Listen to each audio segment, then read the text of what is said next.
Happy Thanksgiving. Welcome to First Things First. I'm Jenna Wolfe. That's the Hall of Famer Cris Carter.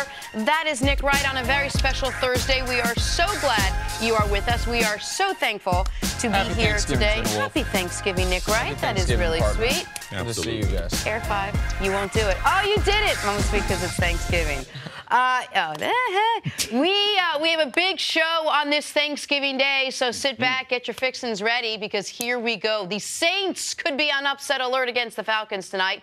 Big night in the NBA. LeBron back in Cleveland, and the Warriors lose yet again. But where else would we start but for the Cowboys? The Dallas Cowboys kicking off one of the best football days of the year, the one that combines Thanksgiving and football. And today it's good football. The Cowboys hosting the Colt McCoys, that's Washington, in a battle for supremacy in the NFC East. Dallas looking to make it 3 wins in a row as they push for a playoff spot at 5-5. Here is Dallas quarterback Dak Prescott on the team's mindset entering today's game. Our backs are against the wall, regardless. We're not worried about what we've done up to this point. It's about just moving forward, and I think that's allowed us to get on this 2-game winning streak and get the record back to 500 is because we know our backs are against the walls. Every game matters.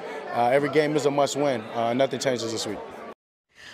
All right, CC, we have been talking about this game all week, the implications, what it means for both teams. Now that it is here today, what do you think is the key to this matchup? Well, I'm going to try to make it as simple as possible, because these games on Thanksgiving, where you have the short recovery time, a lot of it you're based on the intel of your scouting department. So you're hoping that they give you a great game plan, because you're not going to be able to walk through plays. You're not going to be able to rehearse a lot. So when the guys get on the field, a lot of things, especially the first quarter, it can be very, very sloppy. Guys aren't used to the speed, the intensity. But as the game goes on, you'll start to see that the continuity and everything of the game will get on par with the NFL game. It's just because it's just very, very hard to be able to do. Just imagine Washington traveling over the holidays with the weather and everything, going to Dallas. Now, Dallas playing at home, they have a huge advantage on Thanksgiving. But the keys to this game is we got to force both quarterbacks to try to be superstars. Dallas, with their great defense, they got to try to force Colt McCoy, be able to take them out of that running game they want with Adrian Peterson, where they can be methodical, give him 20 to 25 touches, which sets up their play-action pass. But they got to try to set Colt up to be a hero, where they can put 8 in the box, force them to be able to throw the ball outside, and there's going to be around 4 to 6 plays where Colt McCoy, he's going to be out of the pocket. He's either going to be scrambling. Can the Dallas Cowboys get him on the ground before he converts, either throwing the football or converting that into a pass down the field? Because he's going to try to use his athleticism. As far as Washington's concerned, they are a big physical football team, and they got to force Dak Prescott. We know the numbers. Can he throw for over 300 yards? How many touches Zeke get? They have to force Dak to try to throw the football by putting a lot of people, forcing Ezekiel Elliott to be minimized as his effect on the game. I believe those are the keys to both of these teams to be able to marry each other, put the pressure on the opposing quarterback. A lot of people, understandably, are focused on Alex Smith's injury and Colt McCoy coming into the starting lineup for Washington.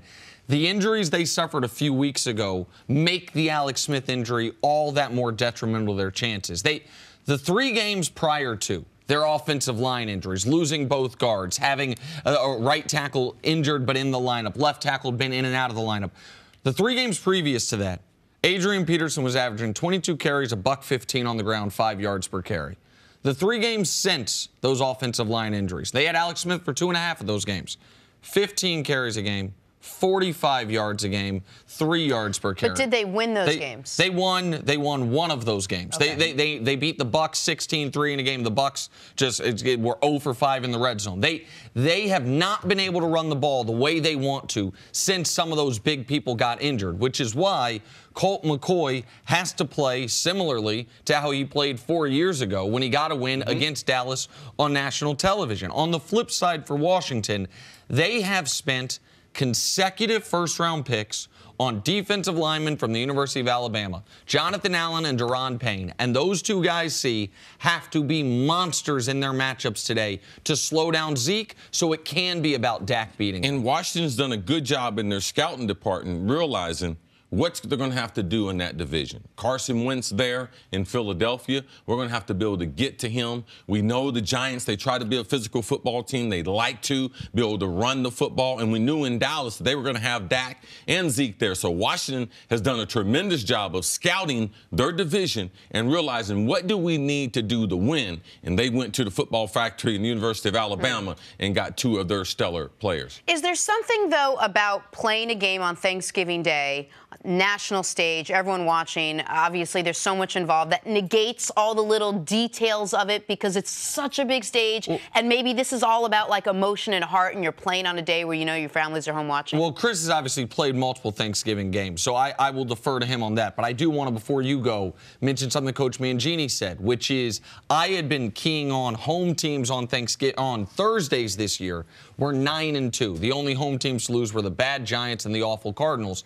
And he brought up he thinks that Thanksgiving, that almost doesn't apply because typically during an NFL season, your Thursday game is the game you're like, just got to get through it. But he said that's not how guys feel on Thanksgiving because the whole world is watching. The NBA doesn't even play today. They give the day to the NFL, and C's got experience in those circumstances. Jenna, you make a good point because a lot of it, because you have such a short time to prepare, it's not X's and O's. It's not as if we're going to be able to put in some new schemes. We're going to be able to add to some stuff we were doing. No, because the short week, at the end of the day, typically it's about guys performing. It's simply one guy raises up and has a great performance. That's been my experience. Yes, it's methodical. Yes, your body's sore. You don't feel the way. But the adrenaline, knowing that it is a national audience, that does help. So ultimately, it's just about making plays. And ultimately, that becomes more important because you don't have time to build scheme for the opposition. How different is it, because you've played in both these circumstances, on Thanksgiving against a divisional opponent playing Detroit and on Thanksgiving against a non-divisional opponent playing Dallas? Both of the early Thanksgiving games are divisional games. Lions, Bears, and the one we're talking about here, Washington and Dallas. When you have familiarity with the team, played them earlier in the year. For the Washington and Dallas played a few weeks ago.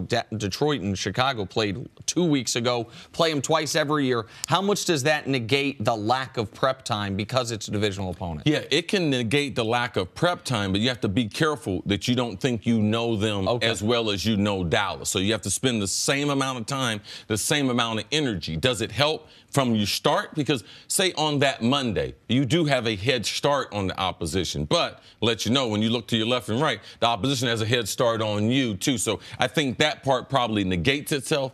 Playing Dallas, typically you're going to be a team coming from the NFC. We've played them. We've been in the NFC. So we were more familiar with them. So not as familiar as Detroit, but Dallas, people are familiar with Dallas because they're in such the national spotlight all the time. And here's the other thing about this game. Jason Garrett 2.5 weeks ago was fired. I mean, he wasn't fired, but he was fired. All but gone.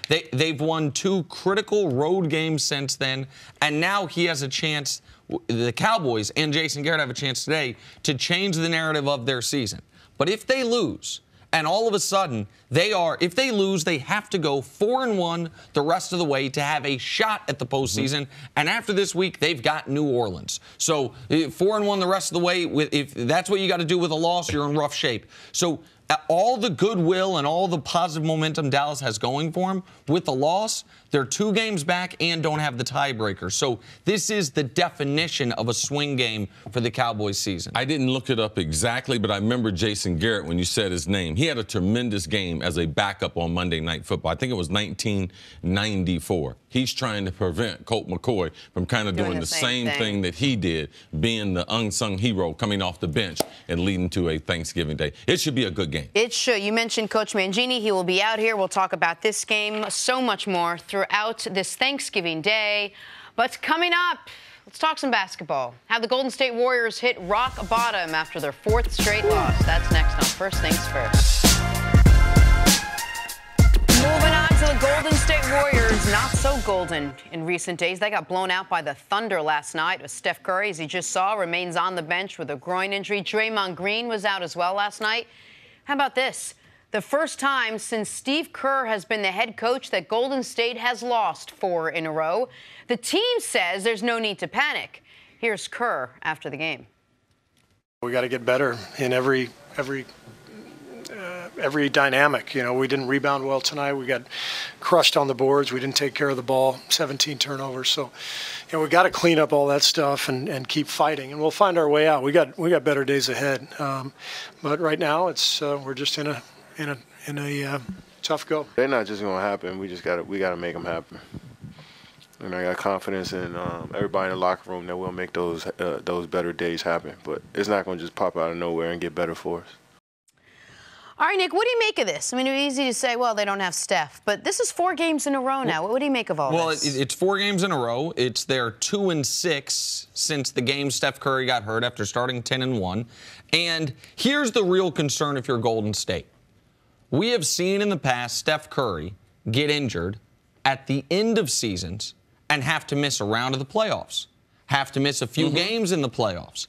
And you talk all the time, see, about athletes being able to pull from their memory good or bad experiences. And if Steph gets dinged, and what is their memory going to be? Not that we were fighting through it, not we weren't as good, but we were terrible. We were a lottery team in a half dozen to 10 games without Steph Curry early in the year. That's concerning because what you're seeing right now is Kevin Durant, while he's putting up numbers, it's not leading to wins. And Klay Thompson looks like a different guy this year, oddly, except he had the one amazing game. And outside of that game, he's shooting like 25% from 3. Iggy seems to be in a different place athletically. Everything about them looks different without Steph. And I think they'll be fine as long as they have Steph. But can they get through a first-round series as they've done in the past without Steph? That's a real question now. Yeah, what I see is, and I'm not as concerned as people because it's fairly easy to see that they're not shooting the ball well.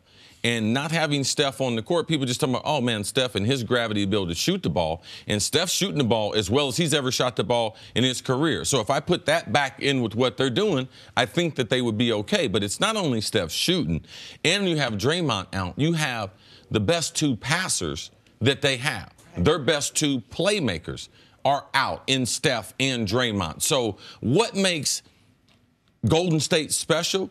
Outside of their pure ability to be able to stretch the court and shoot from anywhere beyond the 3-point line, is their ability to be able to move the ball. Nick, you've taught me this over the last year and a half or so. They pass the ball, and they let more people touch the ball during the course of the game and average more passes. And more passes, more assists than anybody by far. Yeah, so now you take out their #1 playmaker. And we don't talk about Steph that much as a playmaker because we always just talk about his shooting. But his ability to be able to break down the defense has a tremendous effect on spot-up shooters. Steph is the best one-on-one player that they have. So not only is he the best shooter, he's the best playmaker they have. He's their best shot maker. So you lose all that in Draymond, the glue, with him being there where he used to stabilize things, where he used to play make from the top of the key, and you don't have that. So I'm not concerned because even if Steph was to miss a series or 2, you know what?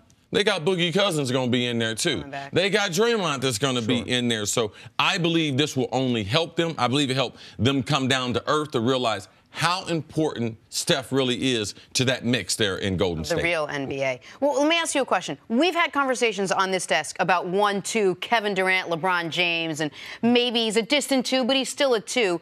LeBron James won last year with what he had for the Cavs. Why can't Durant carry this team with a much more talented team than what LeBron had last year? This is one of the most, to me, remarkable sets of statistics. And I'll give credit to Mike Lynch and Tom Haberstroh, who kind of were talking about this on Twitter and gave me the idea to put it together. Let's look at the Warriors in 4 categories. With both their superstars, with just one, and with neither. With both of them, they win 80% of their games. With just Steph and no Durant, it's 89%, including a 21-game winning streak. Oh, that's amazing. With just Durant and no Steph, it's 62%. With neither of them, listen, they don't win at all. But look at that. That's 24-3. You know what that's a pace for? That's a 73-win pace.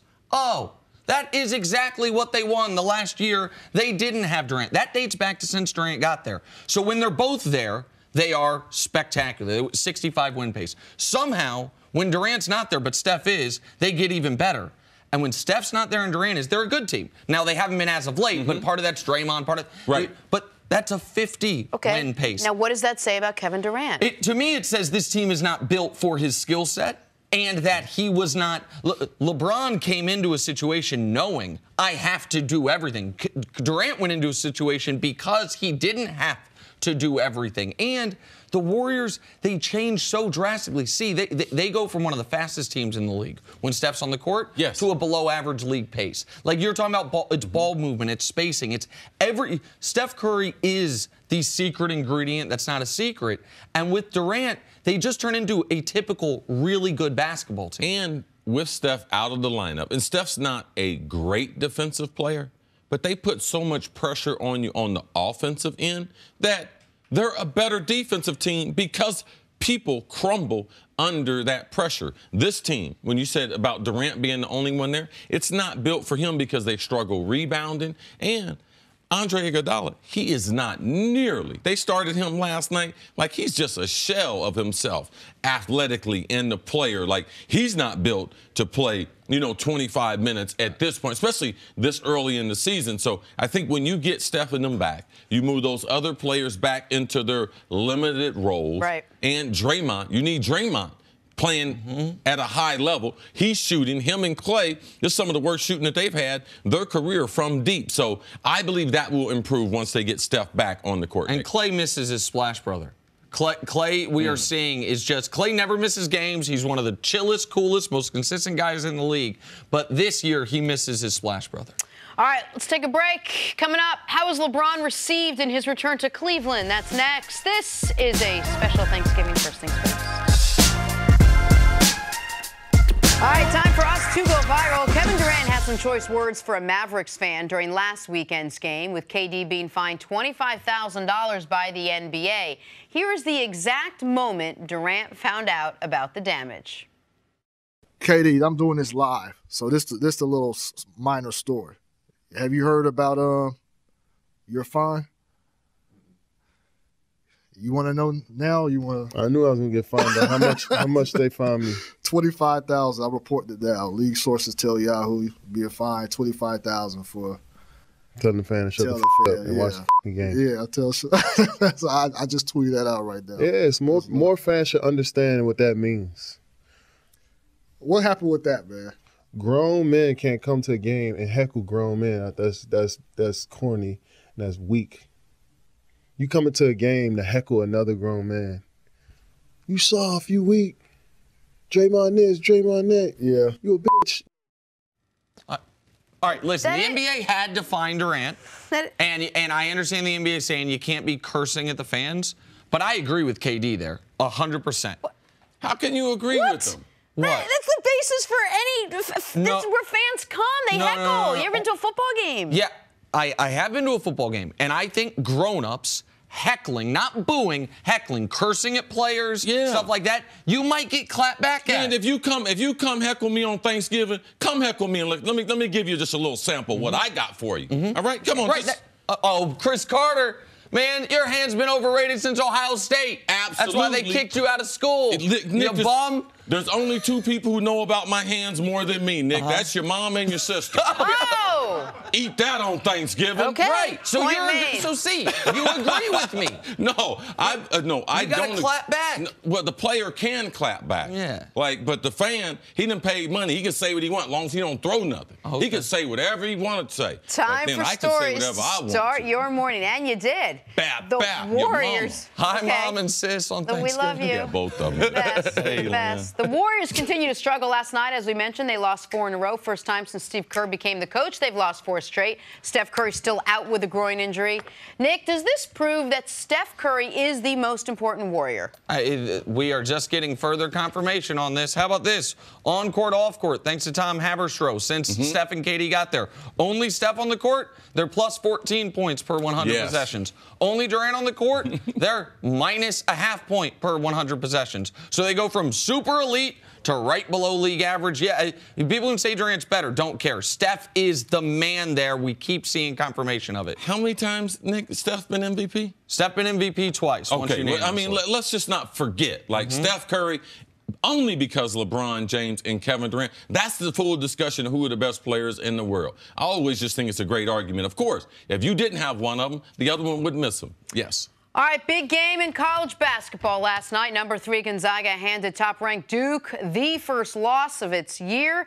Zion Williamson, 22 points in the losing effort. See, what'd you make of Duke's loss? Oh, man, this is a good loss. I mean, they're going against a veteran, an international team. I mean, the guy there in Gonzaga does a tremendous job. Mark Few. I mean, you talking about coaching? The way he isolated these young players, the way he brought them out to the three-point line, went back door. He's done a great job there for a long time. 9 straight NCAA bids for Gonzaga. So not surprised by this veteran-oriented ball player because they played a spectacular game. And listen, it was a nice near comeback by Duke at the end. Gonzaga kept giving them opportunities by missing free throws. I didn't love at the end that Zion didn't touch the ball, and I'd like to see as the year goes on, can we see some high pick and roll with Zion Williamson? I don't know how the college team's going to defend that. We're seeing it with R.J. Barrett. I'd like to see with Zion. Well, you're going to watch Duke play a lot this season because of the talent they have on the court, but also you're going to figure something out. They don't call a lot of plays, Nick. You're right. Come on, Coach K. You can keep coaching. I know you're out there. Moving on to the NFL, Chicago heading to Detroit to take on the Lions today. Bears most likely without quarterback Mitchell Trubisky, still nursing a shoulder injury. So Chase Daniel will be under center. See, you think the Bears still win without Trubisky? I think people are going to be shocked at the level their offense is still able to play at. Nick and I are 2 people that are fans of Chase Daniel and what he can do. And I just believe also, I believe that the coach, Nagy, is a special guy. And I believe he's got special play calling ability. And I just believe as this offense with all these young players continues to evolve, they're going to be ultimately, they're going to look a lot like Kansas City. They're going to look a lot like the Rams in a style of attacking defense. The only reason they wouldn't is if their quarterback, when he gets healthy, doesn't take that next step. Yes. I'll tell you what Vegas thinks of Mitch Trubisky right now. Ruled out or doubtful for the game. We think it's Chase Daniel. Line didn't move an inch. Like, they think that right now Chase Daniel can come in and do what Mitch Trubisky does. And by the way, if you haven't watched Chase since his time at Missouri, he'll run around a bit, much like Trubisky. He's shorter than him. Yes. He's going to be one of the shorter quarterbacks. I think he's one of the best backups in the After league. this game, Jen, about halfway through, you're going to be like, I like him. Yo, Chase is going to be Jenna's guy. No doubt about it. I like him. I like that guy. To the Washington-Dallas game, 4 p.m. on Fox. DeMarcus Lawrence says the Cowboys have to get turnovers against this Washington team. He said the Dallas D will try to get all the turkeys we can. See, does the Washington offense have any chance against this Dallas D? No, they really do. I believe that Jay Gruden, he's really underrated as a coach in the way he game plans. One of the reasons why I question Adrian Peterson being effective there, because Washington and Jay Gruden hadn't run a lot of I formation. Man, he's adapted to that personnel. He likes to play very, very physical. So, yes, I do believe this is a good Dallas defense, but don't sleep on the Colt.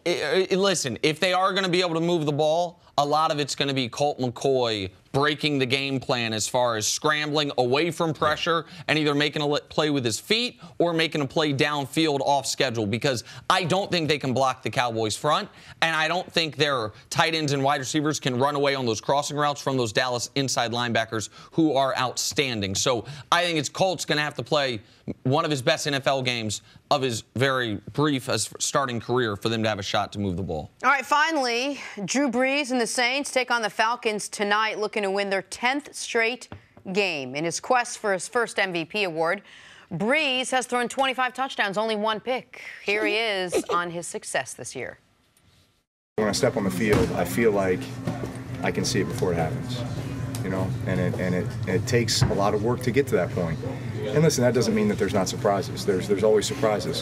That's part of what you expect. You expect to see surprises. You expect to see the team that you're going against have a wrinkle that, you know, maybe you didn't expect or that you weren't anticipating. And then it's your job to have a plan for it, have an answer for it, have an adjustment for it. But I feel good playing the game right now. See, that's something we only hear certain times by certain high-caliber athletes. Michael Jordan, I was in the zone, I felt it. LeBron James at times, Tiger Woods, where you can do nothing wrong. The ball is big, the hole is big. Is that sort of where Brees is right now? What do you make of what he had to say? I remember about a little over a year ago, Tom Brady gave us a little insight, and people were talking about, oh, he's done. He's not going to play anymore. Tom Brady's like, well, why would I quit and I have all the answers to the test. Why would I stop taking the test I have all the answers to? Absolutely. And Drew Brees, he just gave us some insight, even in his interview. Just look how comfortable he was explaining a game that is very, very complicated and also very, very violent. So right now, he's able to play at a level, and I could appreciate not only the interview because I was able to sit down with him earlier in the season because I was doing the game. And some of the things he talked about, because I talked about young players and their ability to get more accurate throwing the football. And he said, yes, I do believe as you get older and more experienced in this league, Cris, you can develop that because a lot of that comes from knowing not only what they're lining up in, but where are they going to move to. And he said, in doing that, I can anticipate not only where guys are going to start, but as the play develops, where they'll be in the middle of the play and where they'll be at the end of the play. So now I know where my hots are. I know where all the guys in the offense are going to be. So my ability to get more accurate sometimes has something to do with my arm strength, but it has a lot to do with I can anticipate because the plays are happening in real time for me, like in slow motion. And that's the rarity that we see these elite athletes be able to get to. And he gave us a great insight by sharing that with us. The lack of mistakes he's made this year, and I don't just mean turnovers because he obviously has just the one interception. I mean just missed passes. The only way it's possible to play this many games at this high of a level is if you are seeing the Matrix. For, to mix metaphors a bit, is if it is truly slowing down for you in a way that I would say the vast majority of Pro Bowl guys have never had it slow down for them, even briefly in their career. I mean, 25 touchdowns to 1 interception is make-believe. That can't. There's tipped passes. There's passes that hit your receiver in the hands, and they then pop up in the air of the defender. 77% completions. Probably 10% are just throwaways, are throws he's not even trying to complete.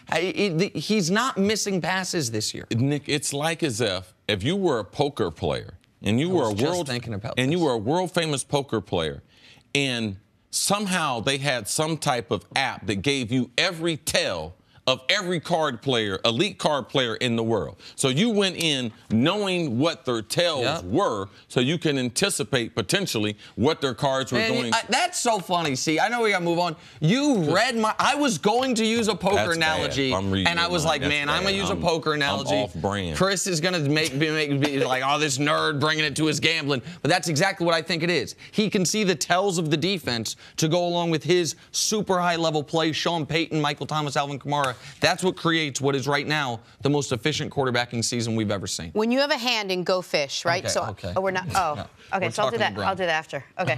Moving on to LeBron James now, 6'8" forward from St. Vincent, St. Mary High School. That's how the Cavs introduced him as the Lakers visited Cleveland, and just like old times, they still love him.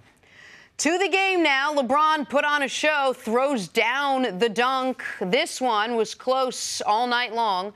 Less than 3 minutes to go, LeBron hits the three to tie the game. LeBron James finishes with 32, 14, and 7. Tied at 102 now. LeBron finds Lonzo Ball, who hits JaVale McGee for the layup. I did that. I started that one. Yep, that went in. That was good. Then on the other end, McGee gets the block on Cedi Osman when he goes up for the layup. All right, Cavs down 3 now. Kyle Korver with a look to tie. Wide open. He can't get it to go. Lakers go on to win. 109-105, and probably the Cavs' best game this season.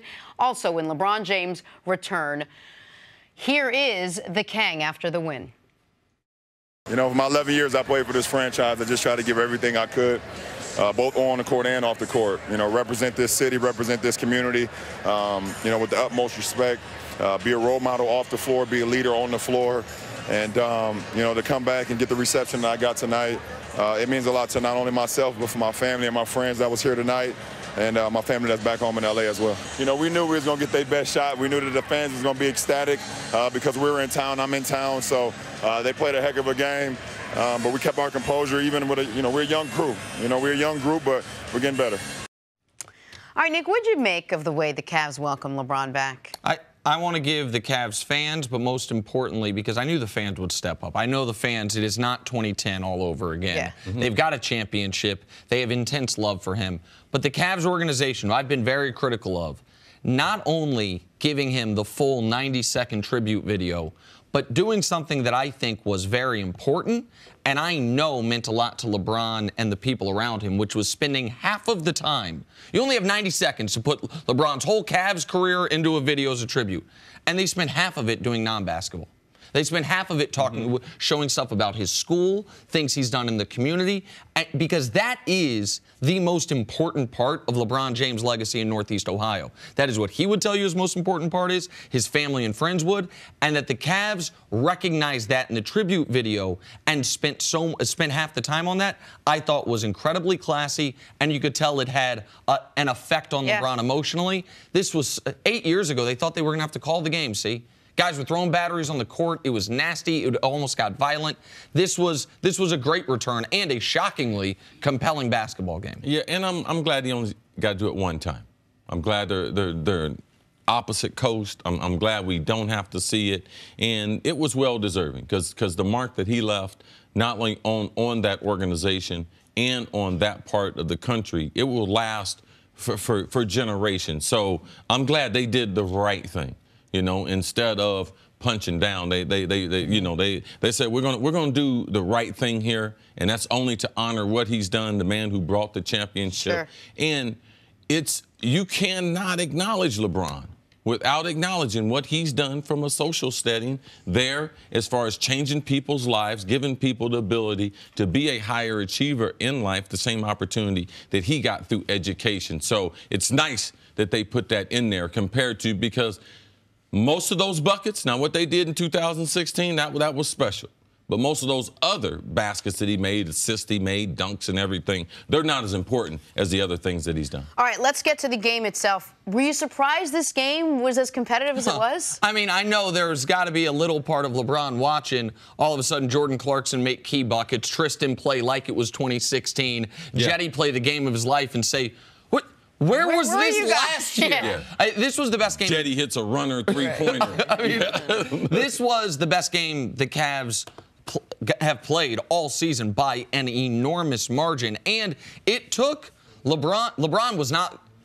He was going to do everything he could to not lose this basketball game. This was not a game where it's like, all right, let's see what Ingram and Ball can do. They went on an 11-3 run late to turn a 7-point deficit into a 2-point lead. LeBron scored or assisted every single one of those points and put his imprint on this game late, because, I mean, they were down 9 midway through the fourth quarter. This one could have gone the other way, and that would have been just an awful loss for the Lakers. No, it should have gone the other way. I have to look and get Dusty to look how many NBA teams have lost a game with only 3 turnovers.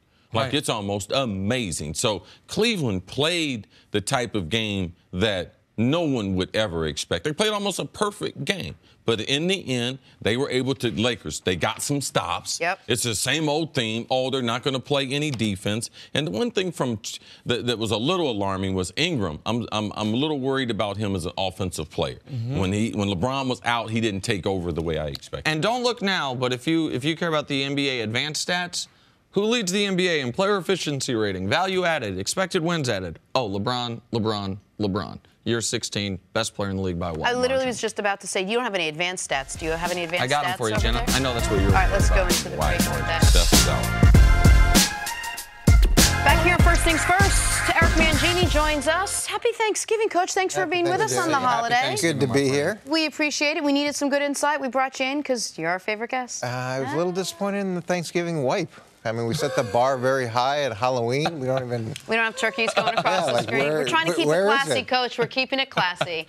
Coach, we spent all the money on our local turkey. Oh, is that okay, that makes sense. You guys need a break from family on this Thanksgiving. The NFL has you covered with the late game. It's a good one. It's a showdown in the NFC South. It is the Falcons who head to New Orleans to take on Drew Brees and the red-hot Saints. Saints trying to make it 10 in a row to keep pace with those Rams out west on top of the NFC. But Drew Brees says it is always a struggle against this Falcons team. These are always hard-fought games. I mean, both games last year you wouldn't call high-scoring games, right? obviously the first one this year was, but you know, I just know they're typically close games, and they're hard-fought games, and you know, their games come down to the last possession. We're not looking too far ahead. I mean, we're so singularly focused right now, just because we don't feel like we've put our best out there yet. You know, I mean, you're always striving for that perfect game. I don't think you ever find it, but it's just that striving for it that allows you to take put one foot in front of the other and continue to, you know, stack the bricks and build what you want to build. Coach, Drew Brees and this Saints team locked in right now, playing about as good as they've played all season, as almost any other team is playing. What do they have to do against this Falcons team so they don't avoid the upset? Well, a big part of this is what they've done leading up to it. So you know this game is happening. You know that you're playing on Thanksgiving. It's going to be a short week. So what you did after you played the first game, there's a thing that we would always do called an after-action report. Things we did well, things we did poorly, what we want to do the next time we play them, how well they assessed the last game at that moment when it was fresh in their mind, how much work they did, understanding they were playing on a short week is going to be a big part of who's most effective because you have such a limited amount of time to prep. Now, look, if I'm the Falcons, they don't produce very many sacks. Okay, they don't produce very many turnovers. They've got one fumble the whole season. To me, I'm not trying to match the Saints man for man. I'm not, and I don't mean by coverage. I'm not trying to match all the things they do. If I was them, I would spin the Rolodex. When the Saints know what you're in, they're going to chew you up. And their X's are typically better than your O's, and that's going to be the case for Atlanta's defense. I would bring things that were off script. I would bring things that they aren't prepared for and just spin it. That's what spin the Rolodex means? means? Just make it unpredictable for Drew Brees. Make it unpredictable for the running game. Put them in a situation where they're on their heels. That, to me, is the only chance that Atlanta has from a defensive perspective. Because if they try to go toe-to-toe, scheme for scheme, personnel for personnel, it's just not going to work out for them. See, this was the game you did, right? Yes. And so this game at Mercedes-Benz Superdome, when they played in Week 3, I know Atlanta left that game feeling, while they wouldn't say it, man, if we win the coin toss, we win the game. That game was a shootout, and it goes to overtime. When I say the coin toss, the overtime coin toss, obviously. And New Orleans gets the ball first, marches right down the field, scores a touchdown. Good night, you never touch the football. I think Atlanta can take a lot of things from what they did that game offensively and what they've been doing almost throughout most of the season offensively and say, we can do what we've been doing, and we can do it like en route to 37 points when we played them the first time. Defensively, this is what I call a David versus Goliath game, which is you are such an underdog schematically on one side and personnel-wise, you have to take bigger chances. This could be a game, I know you were a fan in your coaching career of the surprise onside kick. Things like that. Things that could, sometimes that makes it, you let go of the rope. And the problem is they got Mike Westall. You know, Atlanta, they ain't going to surprise him because he's one of the best special teams coaches. But I do understand what you're saying. Even if you remove that specific thing, I just mean that it's add variance to the football game. Well, when we played him when I was in Cleveland, and we were not Goliath, we were David at that point. Our whole approach was exactly what I was talking about. We were going to do the unpredictable, at times completely unsound, fake punts, onside kick, all those things because we had nothing to lose. And we ended up picking off Drew Brees twice for touchdowns. We beat him in New Orleans because it's not, it doesn't make sense. And you've got to give him some of that. Otherwise, you're on your heels the whole game. Right. I do agree with both of you talking about as far as the unpredictable part. In certain parts of the game, you have to be able to do things that in that part of the game that you wouldn't do. As far as special teams and other situational football, you're going to have to do things to be able to try to gain some competitive advantage. I believe from an X's and O's standpoint, they can throw the football, the Falcons, against New Orleans secondary. And one thing where Dennis Allen has improved this secondary is they're not giving up as many big plays. In that first game that I witnessed, man, they gave up a number of big plays, and they couldn't find an answer for Calvin Ridley. I believe that Calvin Ridley will be a big part of that passing attack. But if I'm the Falcons, I got to be able to run the football. I need to be able to shorten this game. I got to get some of those yards from the passing game over from a rushing attack because I got to be able to keep them off the field. Now, you talking about unconventional stuff? Let me tell you something that does work. I can't depend on the turnover, being able to win that. But I know time of possession. And when you have an explosive offense, when we are dealing with the Saints, the Rams, the Chiefs, you got to try to win that time of possession. That is the number one path to victory in being physical and running the football. Can the Falcons come up with enough of a running attack that they get that portion of the game in their favor? Can they have 33 minutes to 27? That's the way the Falcons can go down there and pull off the upset, Jenna. And you brought up Westhoff too. Last game they blocked a punt. You know, you got to make sure that you don't get taken advantage of by something they surprise you with. Still a tall order for this Falcons team, decimated by injuries over the course of the last couple weeks since the last time these two teams played. Coach, stick around. Coming up, will the Cowboys seize control of the NFC East with a win today? That is next on First Things First. Now time for the Subway Choice moment. We kick things off with one of the best football days of the year, the one that combines Thanksgiving food and football. And today, pretty good football. The Cowboys hosting the Colt McCoys. That would be Washington. It's a battle for supremacy in the NFC East. Dallas looking to make it 3 wins in a row as they push for a playoff spot at 5-5. Coach, a very much discussed game all week. Now that it is here, what is the key to this matchup? Well, going back and looking at the first game, Dallas has got to be kicking themselves when they look back at what they did. Ezekiel Elliott had 15 carries, barely ran the ball. They threw the ball a ton. They had the turnover on the 5-yard line late in the fourth quarter. Then they're able to come back and score, get the ball back, drive down. They're about to kick a field goal. They jump off sides. The kicker hits the crossbar. It should have gone into overtime, and they really should have won. So I think we're going to see a healthy dose of Zeke this game. That part of the equation is going to change. And to me, they figured out who they are now. Yeah, and then it's hopefully. I mean, hopefully it doesn't get into a situation where if they get down, they transition back to, the pass first mentality. It's going to be interesting to see how Washington handles this. I expect them to give Dallas a bunch of screens, wide receiver screens, things to slow down that pass rush. They've got to run the ball consistently, whether they're gaining yards, significant yards or not, to protect Colt and give him a chance to be successful. I'm going to go on the other side as far as the Cowboys, what I believe they're going to have to try to do. Typically, people know that, oh, man, they're going to hand it to Zeke, so they have to be able to throw the ball and be effective. I have concerns on 2 different levels. Number one, from a personal standpoint, Michael Gallup, a guy who made one of the big plays in Atlanta last week, late in the ballgame, runs a deep comeback.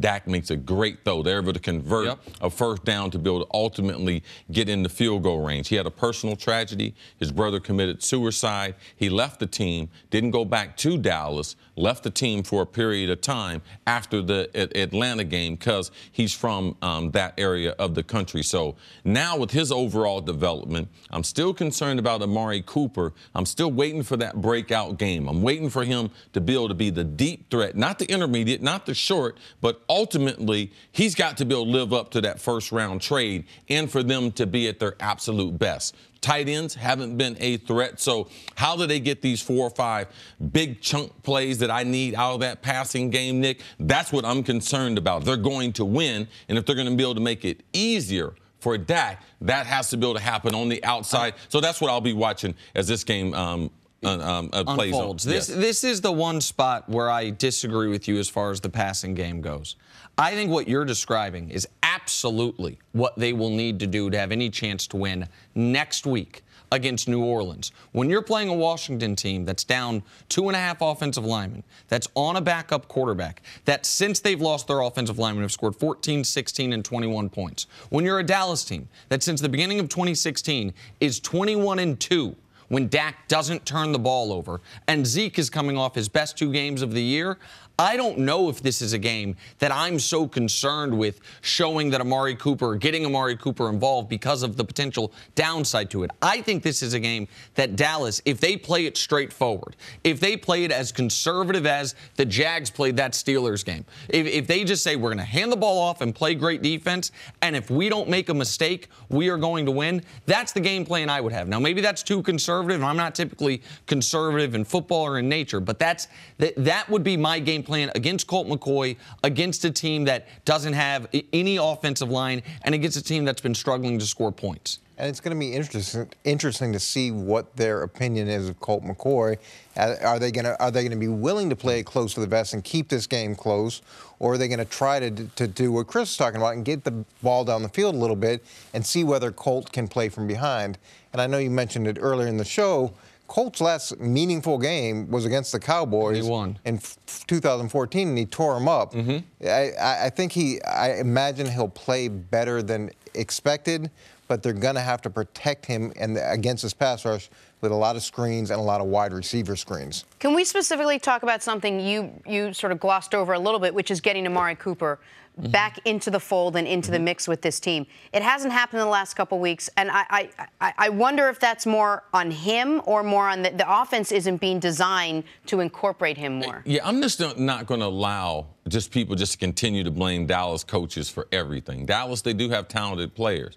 But at some point in your career, you have to start being responsible for the coaching and for the information. And I believe that Dallas, I believe their wide receiver coach is a good coach. And I believe that they're trying. But a lot with Amari, at some point, you have to get better. And getting better means you have to start responding to the coaching, responding to them putting you in positions to be able to make plays. And you have to be able to make plays on Sundays, on Thursdays. So for me, at this point in Amari's career, I understand. I'm surprised that he's not a better wide receiver. He was one of the most talented and one of the most well-rounded wide receivers coming out of college football. He was one of the guys that was always trying to get better, not a diva, always there early, always staying late, always trying to get that edge as a wide receiver.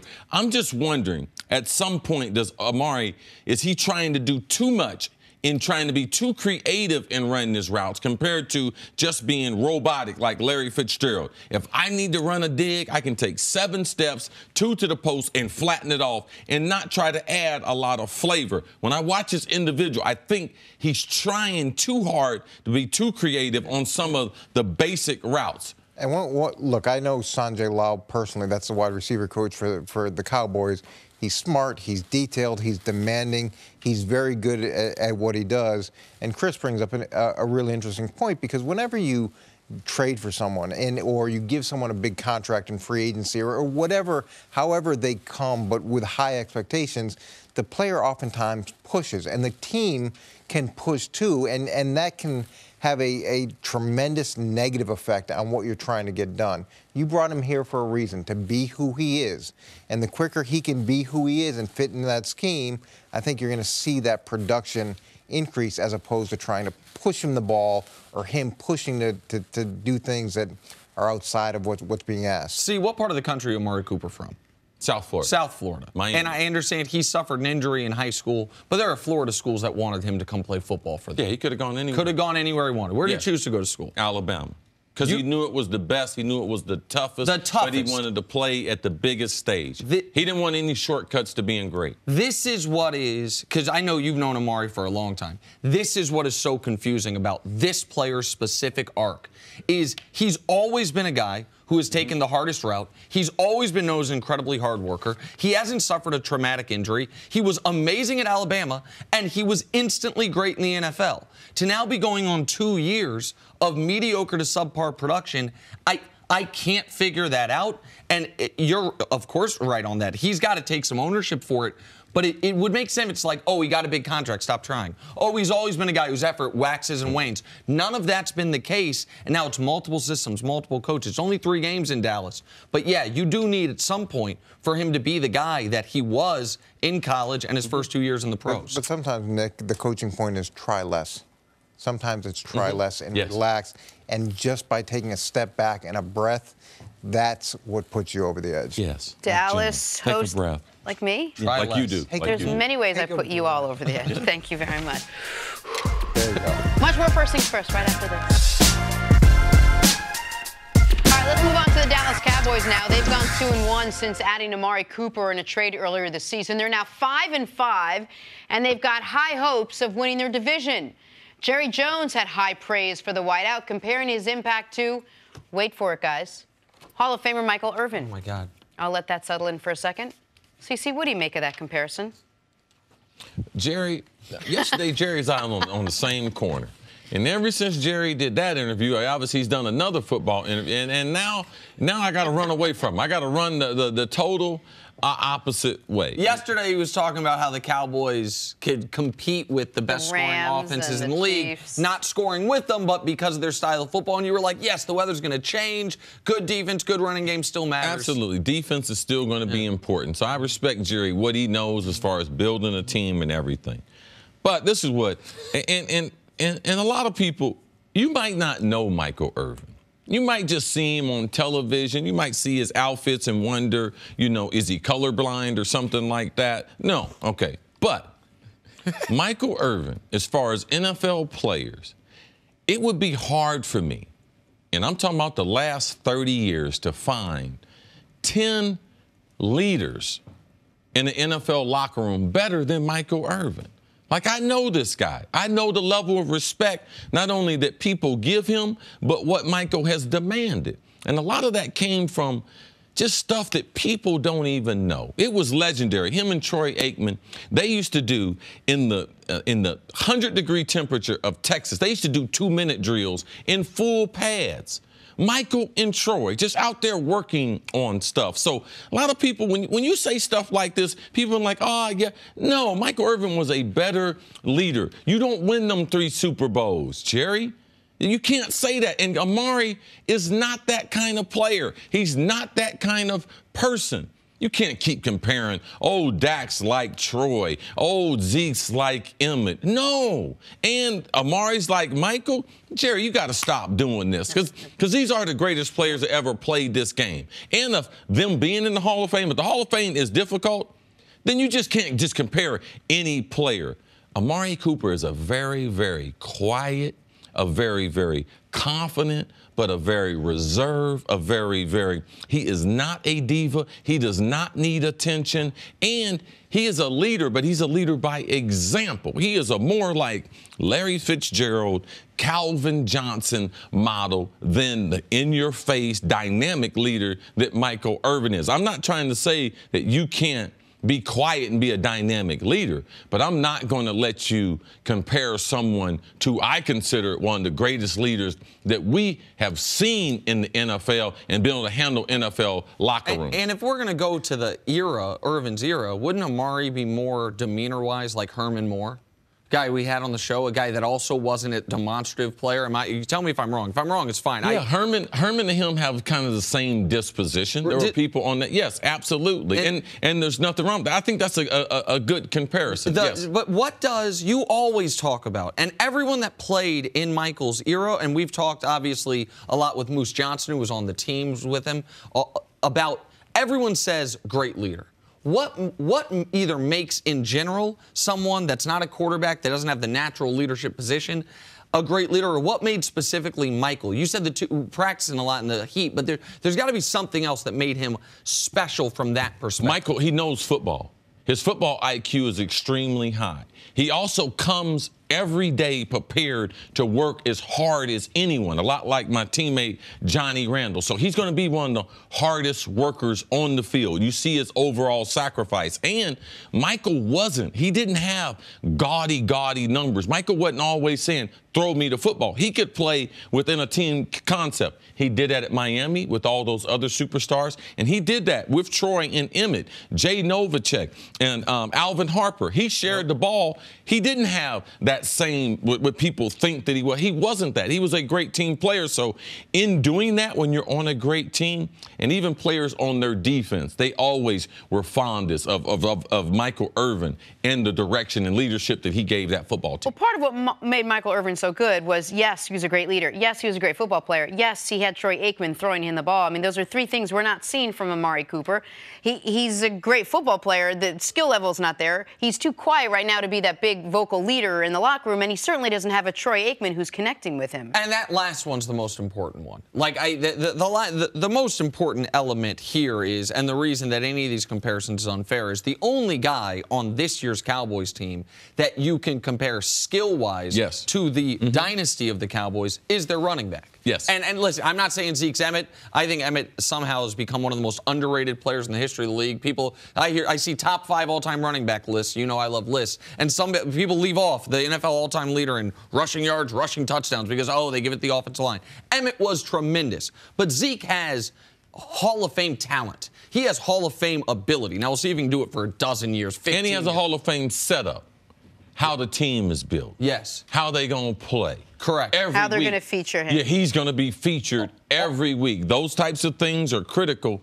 And even though he's touched the ball, Zeke has not taken a pounding as far as injuries. So early in his career, he doesn't have the same early in his career as Eric Dickerson. Right. No, man, Eric Dickerson got banged around. He put up tremendous numbers and everything. So those are the types of things help you to have that type of The career. Cowboys running game can remind you of the golden era. And you know what? That Cowboys front is starting to remind you partially of the golden era. Yes. The part of the team that is as far removed from the golden era as it could be is their passing attack. They don't have Jay Novacek. They've got Jeff Swaim. They don't have Michael Irvin and Alvin Harper. They've got now Amari Cooper and Allen Hurns. They don't have Troy Aikman. They've got Dak Prescott. Like, it's not apples and oranges. It's apples and bowling balls at this point. And, like, that's in fairness to those great players, and it's not putting too much on the current players. And it's not only Jerry, but we see this a lot. People in Minnesota, they call me all the time, and Adam Thielen's having a tremendous year. It's like,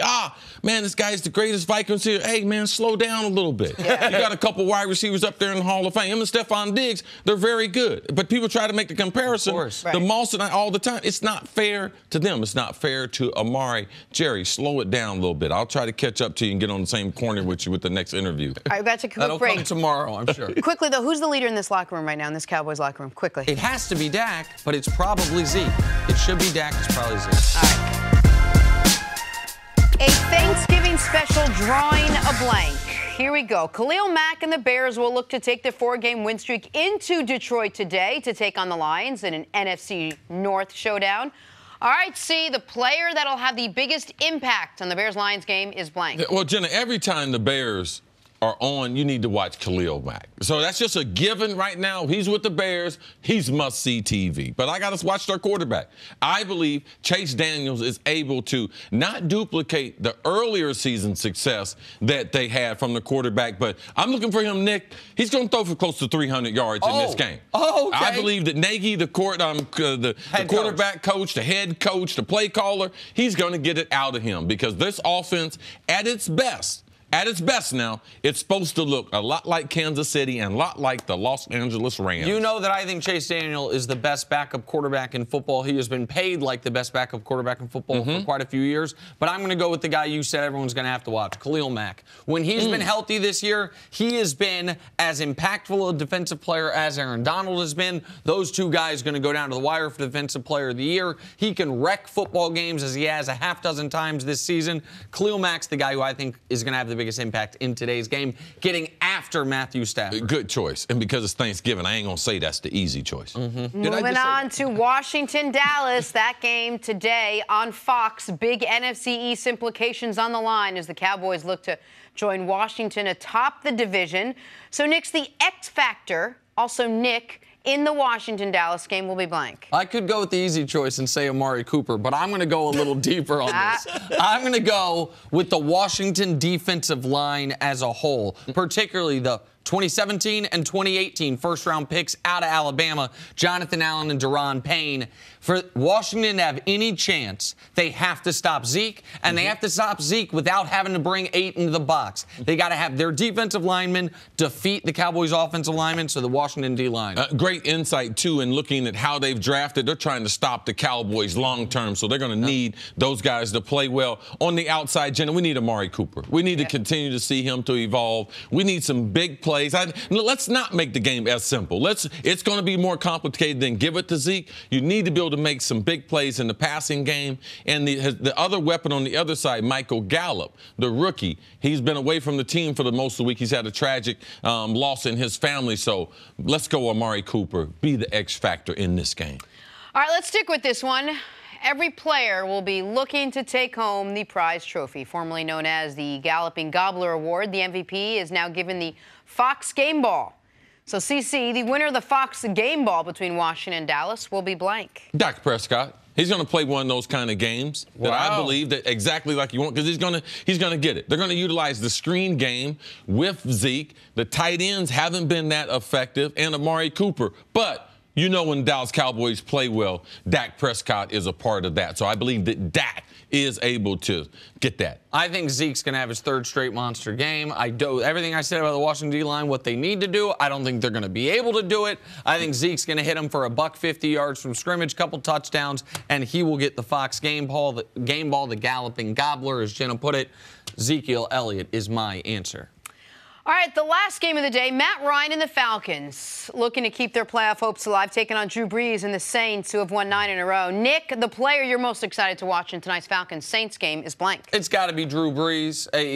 What he's doing this year, 25 touchdowns to 1 pick, completing nearly 4 out of every 5 passes. He is having the most efficient quarterback season we've ever seen. You know, in all sports, I'm a sucker for efficiency, so Drew Brees, easy answer. Yeah, there's a lot of little geeky things that Nick's going to be looking at that I love also, not because I'm a geek and everything, but just because Drew Brees is just so efficient at what he's doing. He's playing the quarterback, and Nick talks about, man, I want to see a guy who can play at the highest level no matter what he's doing. And Drew Brees is doing that. It's exciting to see. It's exciting to see how he's able to take advantage of defenses, because he lets you know where the soft spot in the defense is. Why? Just watch the football, man. You get an education in watching him. It should be a treat tonight. All right. Most important question, like here we go. stuff. With 3 games of jam-packed action to watch throughout your day, there is nothing else to do but sit back, relax, and mange. Eat as much food as possible. All right, guys, let's all weigh in here. CC, your favorite thing to eat on Thanksgiving is blank. Man, I love food. I really, really do. And I'm about some desserts, though. I love my desserts. I love ice cream, pies, cookies, everything. So I'm about dessert. My favorite thing about Thanksgiving, besides watching that awesome football, is eating some dessert, Jenna. All right. Not like you. See, I didn't realize I'll get to me in a second. You were so prolific on Thanksgiving. What? 5 touchdowns in 4 games on Thanksgiving? 3-1 record? Yeah, I'm trying to get to dessert, bro. Oh, okay. I'm trying to get to dessert. I'm going to go with my favorite thing, because it's the only day of the year I get to eat it, and I love it. Man, that green bean casserole with the little fried onions on top. Oh, yeah, on top. A little cream of mushroom soup in there. Oh, my gosh. I would only eat it on Thanksgiving, but I love it on Thanksgiving. Green bean casseroles. All right, America, get ready for this, because I know this is going to be one of the most succulent, savory type of meals. Here we if go. you are a foodie, here we go. Here we go. You're going to take Brussels sprouts. You're going to cut them in half and roast them. You're ruining everyone's Just appetite. Stop. Then you take a thin piece of tofu, cut it thin. Put it in between. Just put it in between each Brussels sprout with a little toothpick, and you got a little Brussels sprout tofu sliders. Okay. You can eat as many as you want. That's the beauty. I can eat as much of this paper as I want to. Don't eat that paper. No, you don't eat that paper. You don't have to cook the paper. Jenna, how do we cook that? A tiny bit of olive oil spray, a little salt and pepper. Oh, okay, I know that's the How many season. calories What about am the I on heat, now? though? Oh, Heat. I don't know anything about that. And the tofu you buy at Whole Foods. So you got the recipe, but you don't know how long we cook it and what heat. No, but he's still eating paper. Yeah, so I mean, we're might good. as well. You're going to as many calories. 0 calories, 0 flavor. He's literally eating paper. I just have to say, on Delicious. this Thanksgiving, I am so thankful and grateful for your sense of humor. It is really refreshing. These warm. Brussels sprouts tofu is delicious. We gotta go. Thank you for listening to the First Things First podcast. Remember, leave us a review and tell us what you think. Subscribe to the podcast on Apple Podcasts and catch us on FS1 Monday through Friday, 6:30 a.m. Eastern. For Cris Carter and Nick Wright, I'm Jenna Wolfe. So long, everybody.